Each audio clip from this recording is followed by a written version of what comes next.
दोस्तों, मनोज कुमार साहब अब हमारे बीच में नहीं हैं, लेकिन उनसे जुड़ा एक किस्सा मुझे याद आ रहा है और उस किस्से का कुछ हद तक गवाह मैं भी रहा। तो वो कहानी आपको सुनाता हूँ। ये बात 2007 की है।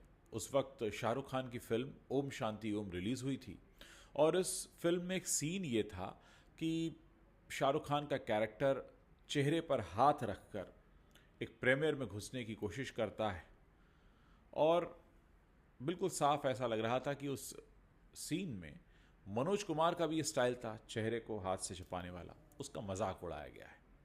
अब ये बात मनोज कुमार साहब को अपने किसी रिश्तेदार के जरिए पता लगी।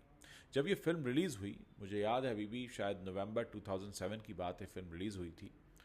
उस वक्त सांवरिया भी आई थी, रणबीर कपूर और सोनम कपूर की। तो किसी रिश्तेदार ने उन्हें फ़ोन करके बताया कि मनोज अंकल, आपके ऊपर तो वहाँ मजाक है उस फिल्म में। और मनोज कुमार इस बात पर काफ़ी आग बबूला हुए। उन्होंने सीधे डिफेमेशन का एक केस फाइल किया शाहरुख खान के खिलाफ। सिविल सूट था। मुझे याद है कि उसके बाद शाहरुख खान खुद घर पहुंचे थे। मनोज गोस्वामी कह रहा हूँ मैं, मनोज कुमार साहब के। असल में उनका असली सरनेम तो गोस्वामी है। मनोज साहब के घर पहुंचे और वहाँ जाकर माफ़ी मांगी थी। फरहा भी गई थी और फिर वो केस में फैसला ऐसा आया कि जिसमें अदालत ने कहा कि भाई, अब जब ये फिल्म सैटेलाइट के लिए जाएगी तो वहाँ से वो हिस्सा उड़ा दिया जाए, हटा दिया जाए, डिलीट कर दिया जाए।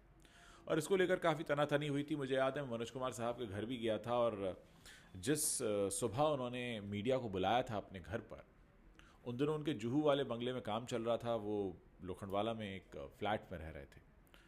तो वो थोड़ा इस बात को लेकर भी परेशान थे कि उन्हें अपने बड़े बंगले से शिफ्ट होना पड़ा था लोखंडवाला में। और उन दिनों उन्होंने साफ तौर पर इस पर काफ़ी नाराज़गी जाहिर की थी। मुझे याद है कि सुबह के वक्त हम लोगों को बुलाया गया था कि मनोज कुमार साहब बात करना चाहते हैं। और जब हम उनके घर पहुंचे तो सीधे कहा गया कि आप उनके बेडरूम में जाइए। वो अपने बेडरूम में बेड के ऊपर बैठे हुए थे। वहीं सारे प्रेस वालों को उन्होंने बात करना शुरू किया। काफ़ी गुस्से में थे और उन्हें लग रहा था कि ये सही नहीं हुआ। उनके इतना साल का उनका करियर रहा है, उसका मजाक उड़ाया गया है। और उनके यहाँ कनपटी के पास एक फुंसी हो गई थी। अब उन्होंने ये कहा कि मैं आप लोगों से बात तो करना चाहता हूँ, लेकिन कैमरा कैसे फेस करूँ। तो पूछा गया भाई क्या हो गया। तो उन्होंने कहा भाई मेरे फुंसी है और इस फुंसी के साथ मैं कैमरा फेस नहीं कर सकता। तो किसी ने सलाह दी कि सर आप गॉगल्स लगा लीजिए। वैसे भी फिल्म स्टार्स जो होते हैं वो काला चश्मा लगाते हैं, उसके बाद बात करते हैं। तो उन्होंने घड़ी की तरफ देखा और उन्होंने कहा देखो इस समय 10:30 बजा है, मैं 10:30 बजे तो गॉगल्स नहीं लगा सकता, उसके लिए तो मैं दोपहर का इंतज़ार करना होगा। तो उस दिन काफ़ी देर तक उनसे बातचीत चली। उस वक्त उन्होंने ये भी बताया था कि वो होम्योपैथी को प्रैक्टिस करते हैं और तमाम बातें होती रही। इनफैक्ट वो कुछ लोगों से भी पूछते रहे कि किसको क्या बीमारी है, मैं बताता हूँ होम्योपैथी की कौन सी दवा लेनी चाहिए आपको। खैर, उन्होंने वहाँ पर इंटरव्यू दिया और शाहरुख खान ने माफ़ी मांगी ली थी। उन्होंने अपना गुस्सा जता दिया था और ऐसा लगा कि मामला वहीं ख़त्म हो गया। लेकिन ये मामला वहाँ ख़त्म हुआ नहीं था। असल में इस घटना के बाद, यानी 2007 नवंबर में पिक्चर रिलीज़ होती है। ये नाराज़गी जताते जताते और ये केस फाइल करते करते 2008 आ चुका था। इसके करीब 6 साल बाद यही फिल्म ओम शांति ओम जापान में रिलीज़ हुई। इरोज इंटरनेशनल ने रिलीज़ की थी शाहरुख खान की तरफ से। और उस वक्त ये सामने आया कि जापान में पुराना प्रिंट रिलीज़ किया गया। तो जब पुराना प्रिंट रिलीज़ हुआ तो शाहरुख खान के ऊपर एक बार फिर से मनोज कुमार ने मुकदमा कर दिया कि आप ये कैसे कर सकते हैं। जब एक बार कोर्ट ने कह दिया कि आप ये सीन हटा दीजिए, आपने कहा हम हटा देंगे। सैटेलाइट में टीवी में जब आई तो इसका सीन वो हटा हुआ था, लेकिन आपने जापान में जाके रिलीज़ कर दी उसी सीन के साथ। तो दोबारा जब केस किया है तो शाहरुख खान ने बाकायदा स्टेटमेंट दिया था इस पर। मुझे अभी भी याद है, उन्होंने कहा था कि भाई मेरी कोई नाराज़गी नहीं है उनसे, मैं बहुत इज्जत करता हूँ उनकी, और हाँ ये गलती हमारी तरफ से हुई है और अगर उन्होंने दोबारा भी हमारे ऊपर केस किया है तो उन्हें पूरा हक है करने का और हम कोशिश कर रहे हैं कि हम इसको वापस लें। उसके बाद क्या हुआ ये जानकारी अपने पास नहीं है, लेकिन हाँ इतना ज़रूर हुआ था कि जापान से भी उनके पास फ़ोन आए थे कि मनोज साहब आपके जो पिक्चर आपने सीन हटवाया था वो सीन फिर से है। और शाहरुख खान ने इस बात को बहुत ज़ोर देकर कहा था कि मैं तो अपने सभी जो मुझसे छोटे एक्टर्स हैं उम्र में या जो उम्र में बड़े हैं उन सभी का सम्मान करता हूँ और मैं माफ़ी मांगता हूँ अगर मैंने ऐसा कुछ किया है और मेरी वजह से उनको ठेस पहुँची है।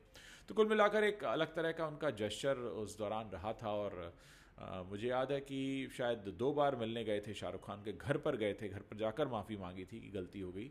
और उस सीन कुछ ऐसा था, अगर आपने ओम शांति ओम देखी होगी, कि एक फिल्म का प्रीमियर चल रहा है और उसमें शाहरुख खान का जो कैरेक्टर है वो कुछ इस तरीके से चेहरे पर हाथ रखते हुए एंट्री करते हैं, और लोग उसको देखकर समझ ही गए थे कि यहाँ किसकी बात हो रही है, किसका जिक्र किया जा रहा है। जिन्होंने पुराना सिनेमा देखा है, पुराना ज़माना देखा है, वो इस बात को अच्छे से समझेंगे, जानेंगे कि ये मनोज कुमार साहब का स्टाइल हुआ करता था कैमरे के सामने इस तरीके से अपने चेहरे को छुपाने का, और वही नकल उसमें उतारी गई थी। खैर, मनोज कुमार साहब से जितना भी मेरा मिलना जुलना हुआ, बहुत लिमिटेड टाइम के लिए ही हुआ, मेरे ख्याल 3-4 बार ही मिला हूँगा मैं उनसे।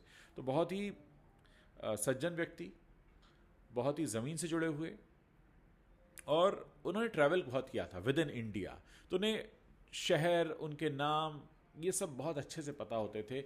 और वो हमेशा ये कहते थे कि मतलब जो असली हिंदुस्तान है वो गाँव में बसता है। अगर कोई उनके पास कोई जर्नलिस्ट है, कोई है, अगर आप उनके सामने किसी भी शहर का नाम लीजिए तो उस शहर से जुड़े 2-4 किस्से वो सुना दिया करते थे। और मुझे याद है ये किस्सा उन्होंने खुद मुझे सुनाया था, जो उपकार फिल्म का किस्सा है, कि कैसे शास्त्री जी ने उनसे कहा कि तुम एक फ़िल्म बनाओ जय जवान जय किसान पर, और कैसे वो ट्रेन में जब राजधानी में गए हैं मुंबई से दिल्ली, और दिल्ली से वापस आए ट्रेन में, उस ट्रेन में ही उन्होंने फिल्म को पूरा लिख लिया था। और ये तब की बात है जबकि फिल्म बनाने का उन्हें अनुभव नहीं था, तब तक वो एक अभिनेता के तौर पर जाने जा रहे थे। लेकिन आज भी आप उस फिल्म के गाने सुनिए, वो फिल्म जिस वक्त आई है 4-4 फिल्म फेयर अवार्ड उनको मिले, आज भी उस फिल्म के गाने सुने जाते हैं। 26 जनवरी हो, 2 अक्टूबर हो, 15 अगस्त हो, कोई भी राष्ट्रीय पर्व हो, मेरे देश की धरती सोना उगले, तो उस तरह का। या फिर कस्मे वादे प्यार वफा, बातें हैं बातों का क्या, ये भी उपकार का है। और प्राण को जो स्ट्रॉन्ग एक कैरेक्टर उन्होंने दिया था, उसका भी जिक्र होता है। तो कुल मिलाकर मनोज कुमार अपने आप में एक बहुत ही मल्टी टैलेंटेड पर्सनैलिटी रहे, बहुत सहृदय रहे, कुछ स्टारी टेंट्रम कभी नहीं देखने को मिला। और एक सबसे बड़ी बात वहाँ पर ये थी कि वो बड़ा ही सज्जनता के साथ व्यवहार करते थे, बहुत ही अपनेपन से मिलते थे। मुझे किस्सा याद आया आज सुबह जब मुझे समाचार मिला कि मनोज जी नहीं है, तो मुझे लगा कि मैं अपने दर्शकों को एक किस्सा ज़रूर सुनाऊंगा। और आज भी देखिए, आप किसी फिल्म स्टार से मिलने अगर जाते हैं तो वो आपको अपने लिविंग रूम में बैठाते हैं, लेकिन मुझे बहुत अच्छे से याद है कि कहा गया कि वो बेडरूम में बैठे हैं, अपने डबल बेड था उसके बीच में बैठे हुए थे, और सारे चारों तरफ से उन्हें मीडिया ने घेरा हुआ था, और वो बात करते जा रहे थे। उस दिन काफ़ी थोड़ा सा गुस्सा उनको आया हुआ था कि कैसे मेरा मजाक इस तरीके से बनाया गया है, वो इतना छोटा है, और ये तमाम बातें उन्होंने उस वक्त कर रहे थे। लेकिन अब मनोज जी से सीखने की जितनी चीज़ें हैं वो तो आगे आने वाली जनरेशन सीखेंगी। और यही कहा जा सकता है कि इतने बड़े लोग जब चले जाते हैं तो बहुत सारी चीज़ें छोड़ जाते हैं सीखने के लिए।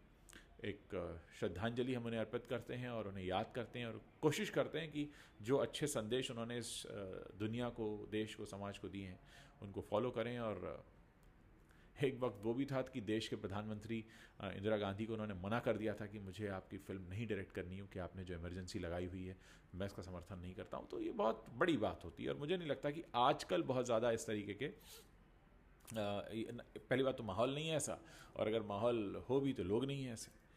आप लोग मनोज कुमार जी के बारे में अपनी क्या राय रखते हैं, मेरे इस वीडियो के नीचे कमेंट सेक्शन है, वहाँ पर लिखकर आप मुझे बता सकते हैं।